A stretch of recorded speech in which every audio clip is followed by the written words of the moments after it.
Kumbuza mina ngisayikabela amaculo ami haleluya haleluya malibonke igama likaJesu haleluya nebazalwane sesizini inkosi haleluya akwesihlala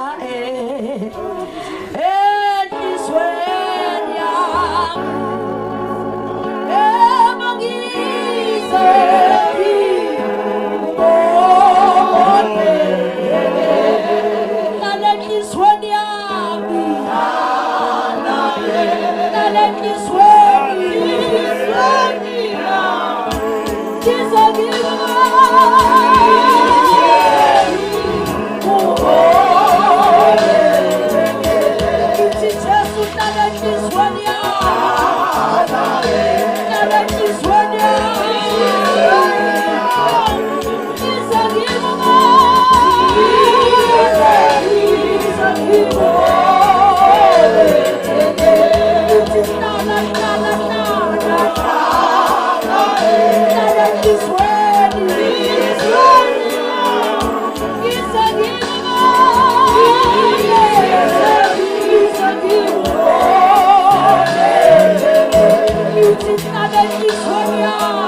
kungumusa kaNkulunkulu siyathoba basuke sihlanganyele nani bese ngibingelela umpostoli umxoxo kaNkulunkulu unene ngibingelele umntwana uDlabo Shukulasi wasebukhosini kaZulu bese ngibingelele ubunene overseer webandla bese ngibingelela uBabshange bese ngibingelela uNdlunkulu uNdlunkulu Mphemba lela kaSophisi engamkhethela uNkulunkulu ngokukhethekileyo bese ngibingelele okamvelase ongesiyeke nokho-ke manje okamvelase okandabezitha owenyathi emnyama ejame ngomkhonto phezu komfula umzimvubu bese ngiphinde ngibingelele nomamnene umfundisi wami ngingakhohlwa-ke umfundisi wami umbhele owasekhaya kahle kahle ngibingelele naye bese ngibingelela bonke omama bakhona ngezihlalo zabo ukuthi lento ngibingelela ngehlala akuyona eyami kodwa ngiyanibingelela nonke Mbokodo bese ngibona nobaba lapha emuva ngiyazithoba amadoda kungumusa kaNkulunkulu ukuhlangana namadoda kusuke kuyisibusiso lo ngoba amadoda awafuni ukuphuma endlini ayokhonza uNkulunkulu ngathi lento into yabantu besifazane kanti cha kaze kube njalo umbono obeke endodeni amen bese ngibingelela insizwa insizwa zethu neyintombi zethu egameni likaJesu ngicela ukuzichaza ngubabZulu wasendlunkulu kaZulu namhlanje si-celebrate usuku lamagugu angithi efanele ngabe si-celebrate yes emva kwalolo suku khona into ejulile ngalo usuku lamagugu wena uzothi usuku lamagugane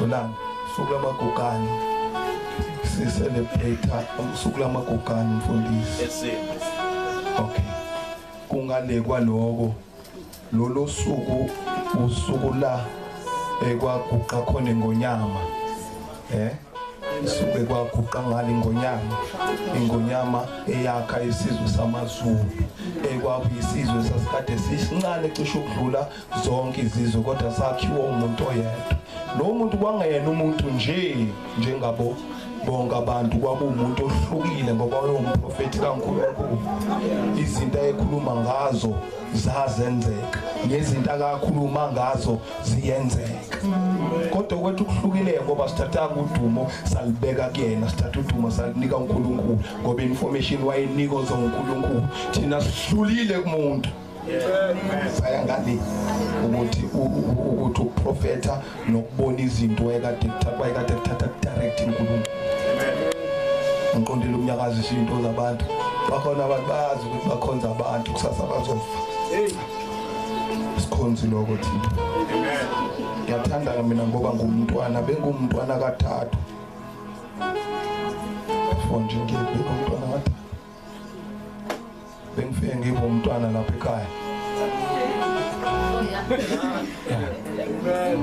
sekuphelile manje ukuba umntwana ngoba sengimdala bengumntwana nje lapha ekhaya uyazi kokade ngibiza ngo baby umntwana lapha ekhaya kase ngiyadlula ukuba umntwana ekhaya kase ngibe umntwana wasebukhosini bukaZulu kese umntwana namanje kase ngiyadlula ukuba umntwana wasebukhosini bakaZulu kase ngibe umntwana kaNkulunkulu okuyiyona into ebuse enhlizweni yami ukuba umntwana kaNkulunkulu ngeke ngize ngibe umuntu kakhulu ngizothi nje 2 hours bese ngihlala phansi egameni likaJesu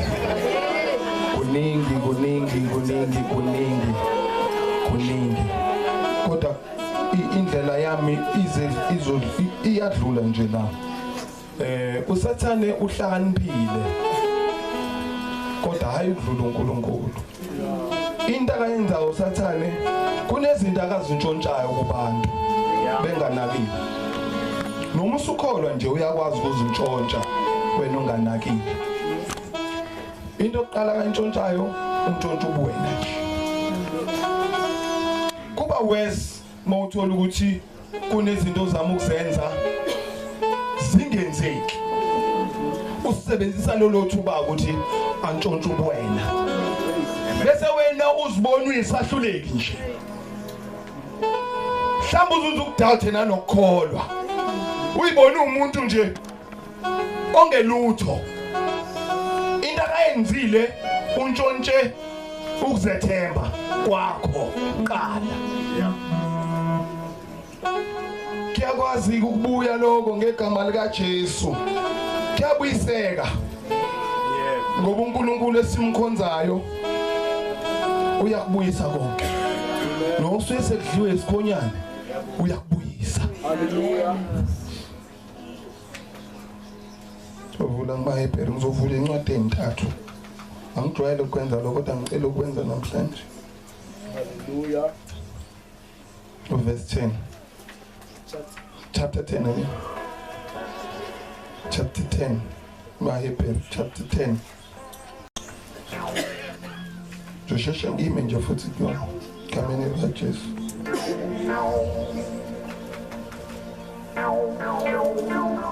Setholile ngicela ngifundele mina kungenamehlo kwazalwa nginenkinga amehlo Mase ngihlangana nomfana engidonsa ngengalo nje nisho ukuthi washo wesinto uthi umunye kontaba ngayikhona hamba ehlola khona uzofaka ibuku uzohlala phi ibuku la ngemuva kanje uzohlala phi ibuku la khona usetholile ala kwanje mfundisi Joshua ngiyo lapha eqaleni kubhalwe ukuthi inkonzo umpriest endala nentsha before ufunde nje mfundisi ngifuna ukudlula la eqaleni uNkulunkulu wayekhona nabantu futhi babekhona abantu babona nje vele njengoba babona kumanje kodwa ke babenikezwe ithuba lokuthi bathethelelwe izono indenzeka sebonile abantu babeya kumpriest kwakunendawo ekuthiwa indawo engcwele ngcwele umpriest uyena wayebashwelezela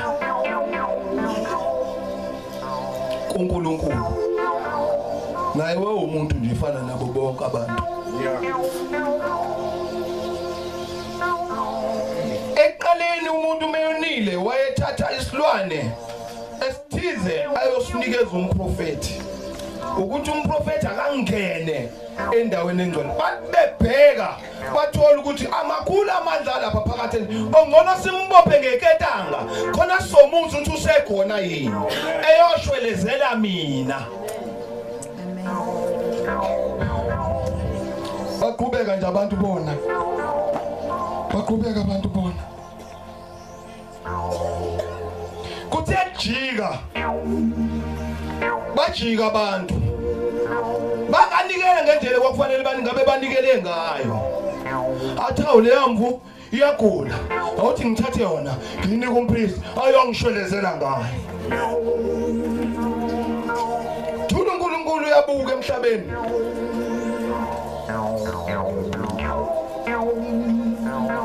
kumina enganamvu ke shwelezelo ba mina engenalutho ke ngishwelezelo ubani mina engaphethe lutho mina ngiswele nisho lento engidlayo kodwa ukuphazama nokona kukona endleleni ngoba siphile enyameni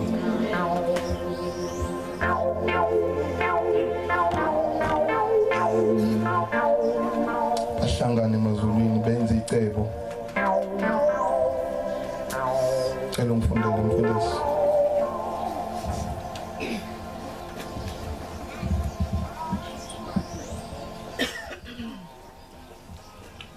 ngiyacela sifunde bazalwane ngokuloba kwaMahebheru chapter 10 uverse number 10 la kufundeka khona kanje ngaleyo ntando singcwelisiwe umfundisi Mahebheru chapter 10 from verse 1 sorry siqale kufunda from verse 1 bazalwane amen ngokuba lokhu umthetho unesithunzi nezinto ezinhle ezizayo ungesiwe umfanekiso wazo uqobo ungeze waba namandla ngemihlatshelo enikelwa njalo iminyaka ngeminyaka ukubenza baphelele labo abasondelayo. Hallelujah. Verse 1. Qhubeka mfundisi. Uma kwakungenjalo ingayekwanga ukunikelwa na lokhu phela abakhonzayo sebehlanjululiwe kanye babengayi kuba naluvalo ngezono, kodwa kuleyo mihlatshelo kukhona ukukhunjulwa kwezono iminyaka ngeminyaka, ngokuba akunakwenzeka ukuba igazi lenkunzi nelembuzi lisuse izono. Ngalokho ke esefika ezweni uthi umhlatshelo nomnikelo awuthandanga kodwa ungilungiselele umzimba. Iminikelo yokushiswa nemihlatshelo ngenxa yesono awuyithokozelanga. Ngase ngithi bheka ngiyeza emqulwini wencwadi kulotshiwe ngami ukuba ngiyenze uNkulunkulu intando yakho. Eseshilo ngasenhla ukuthi imihlatshelo neminikelo yokushiswa nemihlatshelo ngenxa yezono awuyithandanga awuyithokozelanga, eyona ilethwa ngokomthetho. Ubuye wathi bheka ngiyeza ukwenza intando yakho, ususa okokuqala ukuze amise okwesibili. Amen mfundisi. Hallelujah.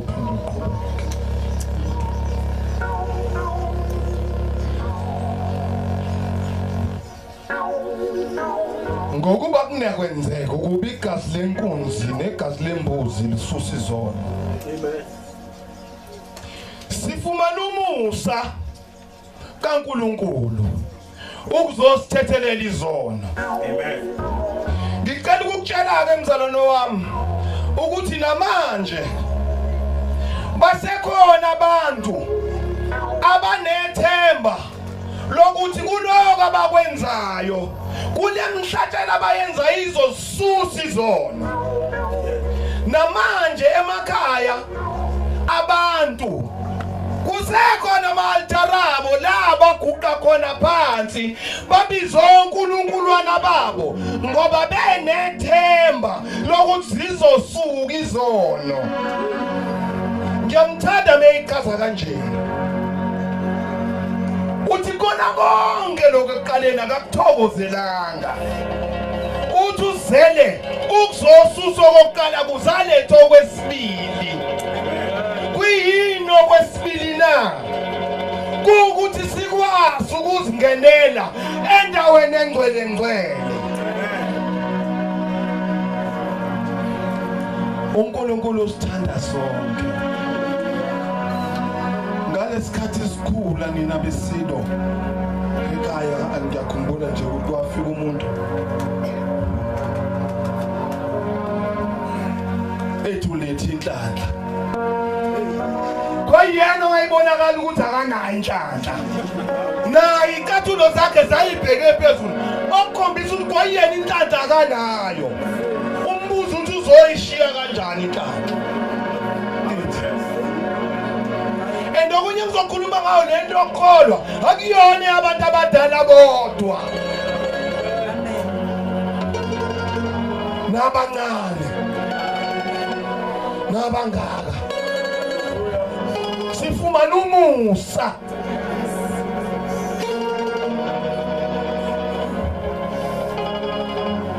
Kambe besikade sawudizika nje. Kodwa uNkulunkulu lele maphakathi. Wasilethela umusa. Lo musa usanga umukela. Mawazi ukuthi la ekhaya khona nempondo phezulu. Just wasting time. I'm sorry. Ngokhuluma lo.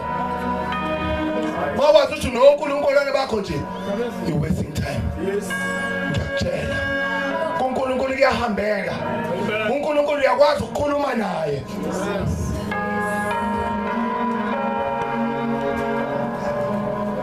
Akahlale ngakhuluma. Thumela umoya ongcwele. Uthi umoya ongcwele khuluma naye. Amunye ngamunye. Mhlebezele. Umoya ongcwele ukhuluma kancane. Amen. Bana umsinda akasifuni futhi nesiphithi. Wena nje ungakwenzi lokho bese iyadlubulemela. Bese iyakubheka. Yeah. Bahambisana kanje nomubi. Nomubi wafika. Athi kwenze wena bese iyakuchazela ukuthi uzotholana.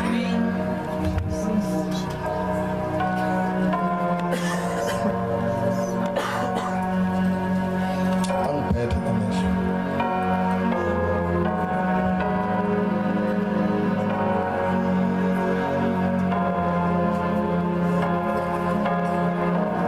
Khona la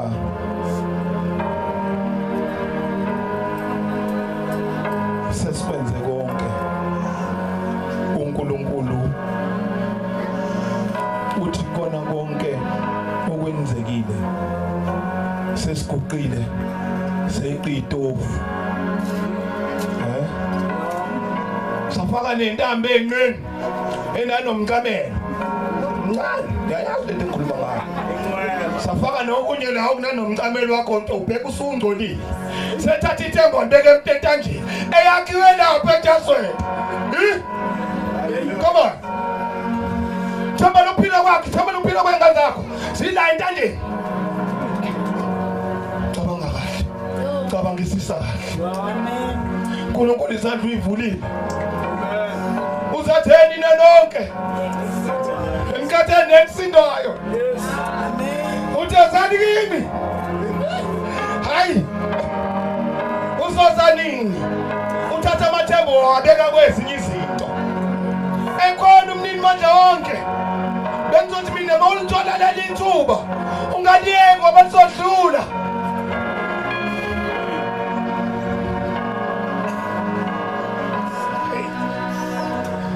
ukuba mfishane bazalwane ningayingeke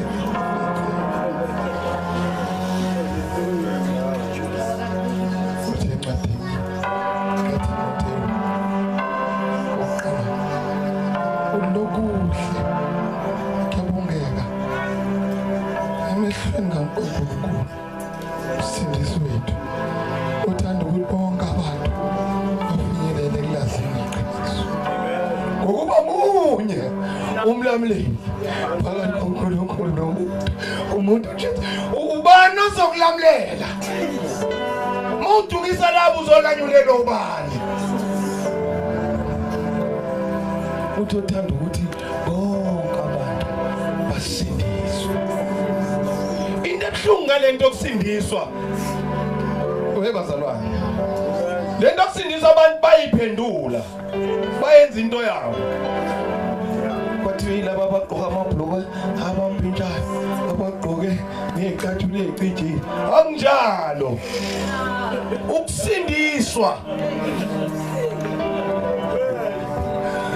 ukwamukela uJesu hayi njengenkosi eyinkosi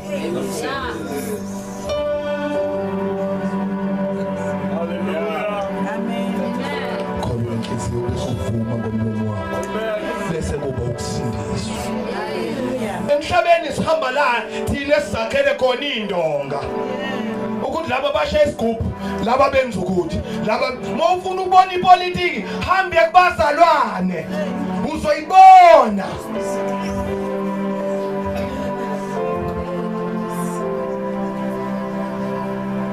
uthi iminikelo eyayenziwa akayithandanga uyachithani kaze kabe kumqiniso nembezwa kuyazi uyakuhlaba noyakwenzana kuyikubani kunomqiniso nembezwa kuyazi uyaseqa nisitofu ebusuku nembeza bazalwane. Webangwe. Kwesisikhathi iqiniso zofanele silikhulume linjalo. Livele obala njengenkathi limhlobo lihamba ehlungwini. Singanabukeli. Ngoba uzongena ngothi umfundisi, hayi uJesu uNkulunkulu sizwe. Sisayikho lonto. Lipi? Ufunda lipi wena? Basho njalo mfundisi. Hamba kulona le Bible esifunda. Akasizwe isiza kodwa ulinda wena. Uyangqoqoza. Uyangqoqoza ukuthi uvule inhliziyo. Amen. Mewa vula inhliziyo. Sizokwazi ukuzithola lezi zinto benkulu. Sizokwazi nanokukutshela. Sizokwazi nanokukukhuza. Usizokwazi nanokukuthuma. Amen. Sizokutshela umfundisi makhaya. Kukhulekela indaba ezitsha lapha. Ngalesikhathi ukhulekela indaba ezithulele uyakhona. Kodwa uNkulunkulu uthumele wena ukuthi khulekela uZulu. uZulu lele cha ngeke kwenzeke lutho kodwa into emkhathi izomethe ibizomethela kusasa esemsebenzini. Watshela wena uNkulunkulu wakuvusa. Waphatha ukuvila wena wathi awungeke suku kangaka. Kanti uNkulunkulu uthi into yakhe inhliziyo. Zonke impendulo bantwana sikubantu. Sikubantu. Kufanele sidayise ngeqiniso.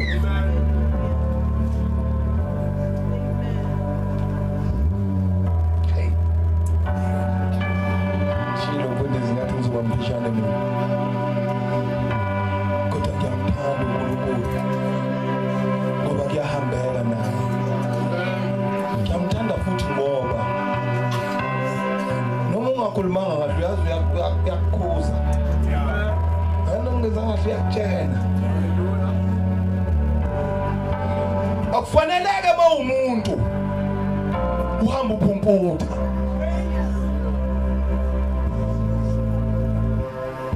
Futhi ithuba elifana naleli mathiwethuwela kufika kungumusa kaNkulunkulu. Ungadiyeki idlule. Ngifuna ukunitshela ngami. Ngahlathwa yizwi. Ngihamba indlela omnyama ngiyazazi. Ngiyakwazi ukuncinda. Thina sibhekele ngiyayazi lonke. Ngiyayazi. Ngibuya kuyona. Kodwa isipithi ngokwami ngoba ngangizenzela ngentando yami hayi ngentando yabazali bami. Kwathi ngelinye ilanga siphusha umshikashika Thembana, siphusha umshikashika namajita. Ngiyakhumbula ukuthi mina ngangidrive imoto. Omunye wathi Zulu ngicela ume la ngifuna ukuthenga ugwayi. Ngoba ile nombolo esiyoyidala lapha ngifuna ngathi ngayibhemela.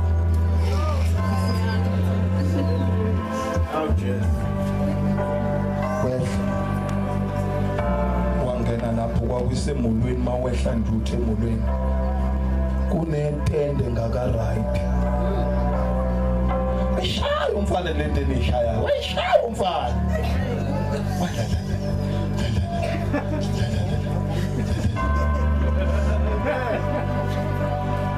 The next thing ngayibona sengiphambili.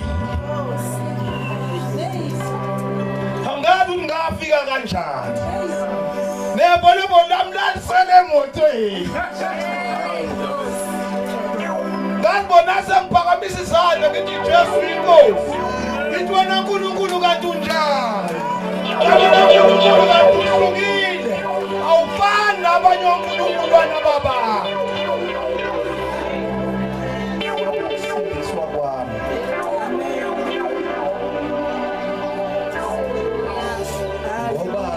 Abantu sinenkani isikakhulukazi amadoda sinenkani bayiziba nje nge-ignorant. It's not me. Mina abantu abaningi bangazi la ukuthi mawatshela uZulu nje izinto zizokwenzeka bahamba nayo 8 years njalo inkhuza kunima sekudala Yazo kushawile itwe na upilongi la. Itwe na usesiyo walomhlaba. Amen. Itwe usuphathe ngabuko ukwenye na usendaweni wrong. Amen. Womsala lo wena ke empilweni yakho nje. Usendaweni right here.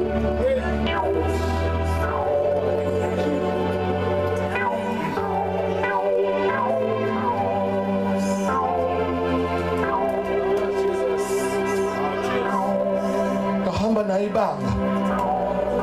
Kwaze kwaba kaloko.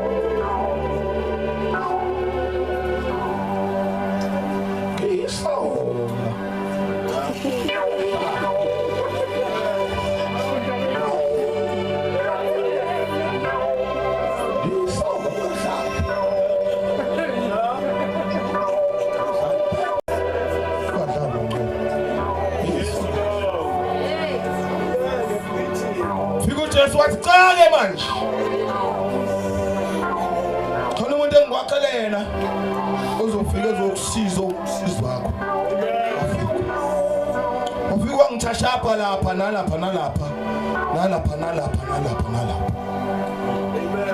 bengizothi mina sifumene umusa safumana nethuba futhi lokuthi kona konke asakwenzekile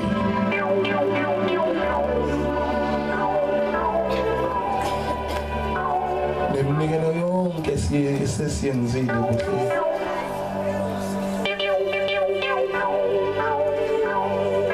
khona lento kwathiwa sikhula kuthiwa kuzolethwa ukokhovula kuthiwa kuzolethwa ukokhovula ezobhula umhlola la ithiwa hambani nothenga imbuzi hambani vukani ekuseni hambi yothenga usuke ekhaya sihambe ibanga elide sothenga imbuzi sibuye nembuzi imise lapho imbuzi shisha impepho ngiyayazi ngani ngiyazi ukuthi niyayazi ngazi le nto ethiwa impepho inalo liphunga elihlukile leli lenza ukuthi angithi unenkinga leli lenza ukuthi mindset yakho ithi hayi kuzoluka ngitshele maqaba wasishisa impepho nje mindset yakho vele ishintsha sometimes hayi yonke into izohamba cha into ezohamba kahle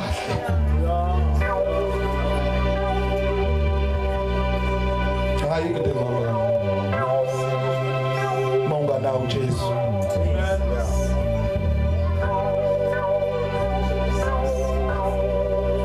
niyazi ukuthi ngalesikhathi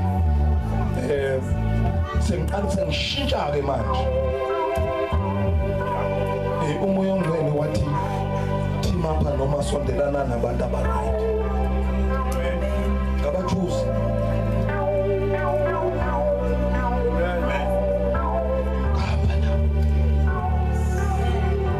abadluka kwenziwa abakwazi ukukhuza abakwazi ukuhamba nabo uNkulunkulu wangikhethela nabangani ngoba uNkulunkulu onomusa ngomuntu amen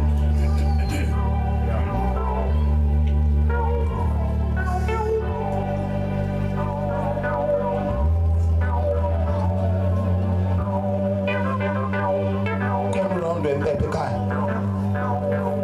kono round empephe abaphamusana babona bazalwane akekho na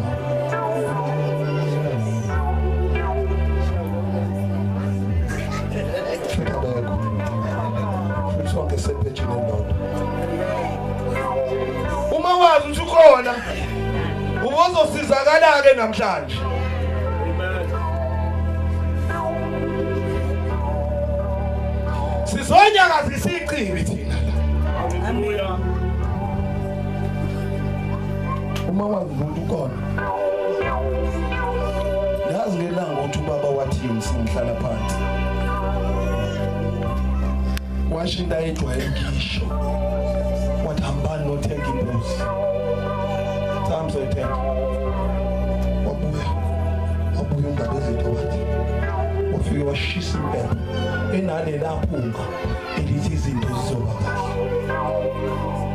Wathi ngifuna ukukhuluma nani ke manje. Esethethe sedini.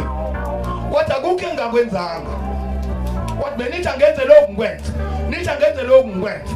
Nithi wathi namhlanje le ngishisa manje ngiyagcina nisophinde ngibone kwenza lokho.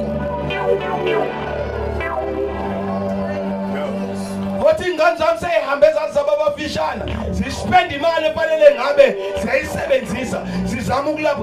Wathi makufanele ngingibulaleni manje.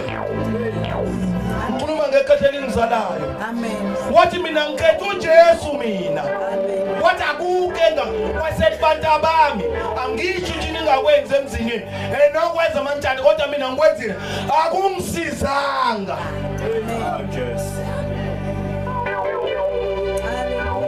Wena ke mawukwenza ke okwenzayo kuyakusiza yini?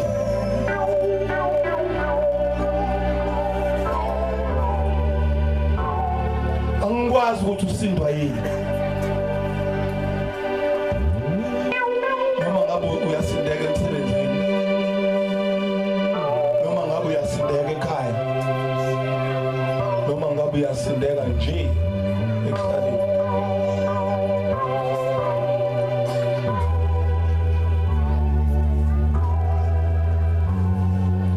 Only how elingu Jesu.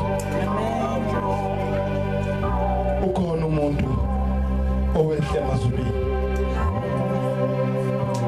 ehlela mina nawe. Ngiyathanda ke ngoJesu ngoba uma seninze isivumelwano uyakwazi ukumbuza ngani wena utheni ezweni lakho. Ngagula awushanga nezwini lakho. Kahlubeka utheni ezwini lakho.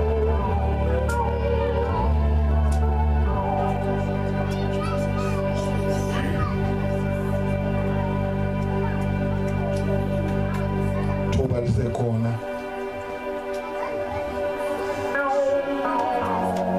lokwenza lento ethanda uJesu. Thanda ukuthi bonke abantu basindiswe bafinyelele elazini iqiniso.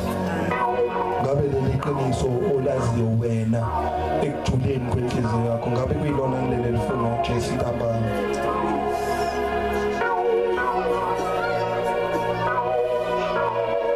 Ekugcineni kosuku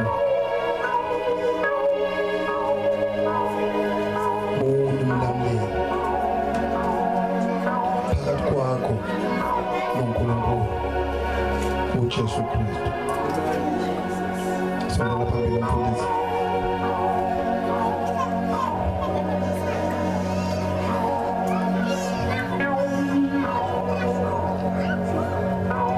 uNkulunkulu muhle ngayikhathi zonke.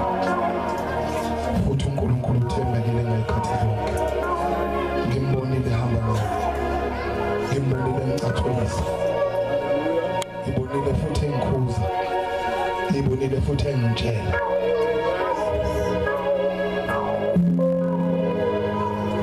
Bakhona uNkulunkulu nababantu. Baningi. Andiza ukuthi abantu ngomshanelo futhi. Khona. Ayebandiza ngomshanelo abantu. La.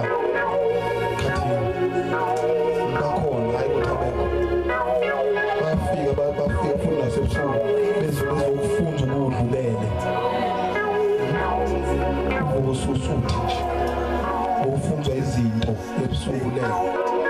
Ezinye zifike zolala nawe. Eyazi ndikhuluma nawe. Fike zolala nawe usuku le. Noma ngabe umfana noma ngabe uyintombazana. Ziningi zikhona. Kodwa ithuba sekhona ukuthi zimayifika zifika ubiyeliwe zifika wena upastor gange lomlilo wasezulwini simayifika ifike ehlehle zithi hayi lona ngoba wena wenza isinqumo.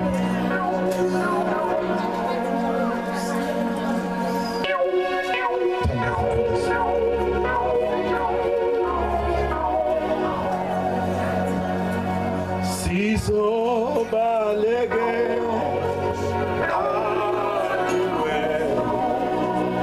Themba lendalo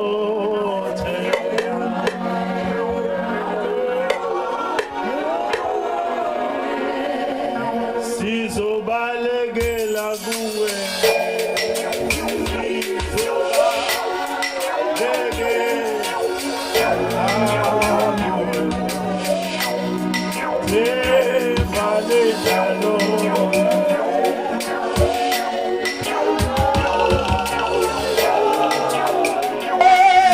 Sizobalekela kuwe thina ke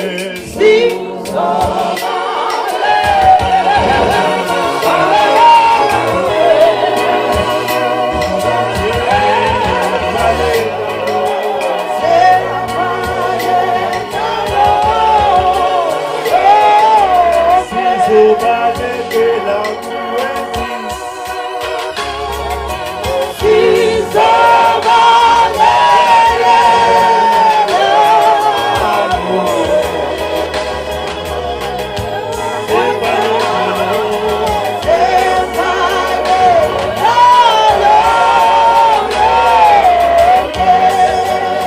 sizobalekela kuwe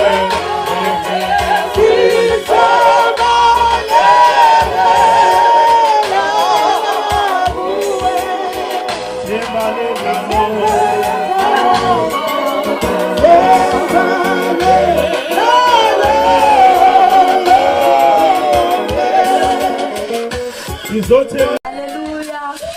Wakumbusha mina ngisayigamba lamaculo ami ngedwa. Hallelujah. Hallelujah. Malibonke igama likaJesu. Hallelujah. Nebazalwane sesizini Nkosi. Hallelujah. Akwesihlala endizweni yami.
It's a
Oh,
nendodakazi kungumusa kaNkulunkulu siyaqoba basuke sihlanganyele nani bese ngibingelela umpostoli umcoco kaNkulunkulu unene ngibingelele umntwana uDlabo Shukulasi wasebukhosini kaZulu bese ngibingelele ubunene overseer webandla bese ngibingelela uBabshange bese ngibingelela uNkulunkulu uNkulunkulu Mphemba hlela kaSuphisi engamkhethela uNkulunkulu ngokukhethekileyo bese ngibingelele okamvelase ongesiyeke nokho-ke manje okamvelase okandabezitha owenyathi emnyama ejame ngomkhonto phezu komfula umzimvubu bese ngiphinde ngibingelele nomamnene umfundisi wami ngingakhohlwa-ke umfundisi wami uMbhele owasekhaya kahle kahle ngibingelele naye bese ngibingelela bonke omama bakhona ngezihlalo zabo ukuthi lento ngibingelela ngehlala akuyona eyami kodwa ngiyanibingelela nonke embokodo bese ngibona nobaba lapha emuva ngiyazithoba amadoda kungumusa kaNkulunkulu ukuhlangana namadoda kusuke kuyisibusiso lokho ngoba amadoda awafuni ukuphuma endlini ayokhonza uNkulunkulu ngathi lento into abantu besifazane kanti cha kaze kube njalo umbono obeke endodeni amen bese ngibingelela insizwa insizwa zethu neyintombi zethu egameni lika Jesu ngicela ukuzichaza ngubabZulu wasendlunkulu kaZulu namhlanje si-celebrate usuku lamagugu angithi efanele ngabe si-celebrate yes emva kwalolo suku khona into ejulile ngalo usuku lamagugu wena uzothi usuku lamagugane ulana usuku lamagugane si-celebrate usuku lamagugane mfundisi okay kungale kwaloko lolo suku usuku la ekwaguqa khona ingonyama isuke kwaguqa ngale ingonyama eyakha isizwe samaZulu ekwakuyisizwe sasikade sisincane cishe ukudlula zonke izizwe kodwa sakhiwa umuntu oyedwa lo muntu kwangena umuntu njengabo bonke abantu kwaba umuntu ohlukile ngoba uyumprofeti kaNkulunkulu izinto ayekhuluma ngazo zazenzeka nezinto akakhuluma ngazo ziyenzeka kodwa kwethu kuhlukile ngoba sithatha udumo salibeka kuyena sithatha udumo salinika uNkulunkulu ngoba information wayenika zoNkulunkulu thina sihlulile kumuntu sayangani ukuthi uprofeta nokubona izinto ekade kuthatha direct uNkulunkulu ngiqondile umnyakazo izinto zabantu bakhona abantu bazi ukuthi bakhonza abantu kusasa bazofa sikhonzi lokho thina ngiyathanda mina ngoba ngumntwana bengumntwana kathathu fonje ngiyibumntwana kathathu bengifike ngibe umntwana lapha ekhaya sekuphelile manje ukuba umntwana ngoba sengimdala bengumntwana nje lapha ekhaya uyazi kokade ngibiza ngo baby umntwana lapha ekhaya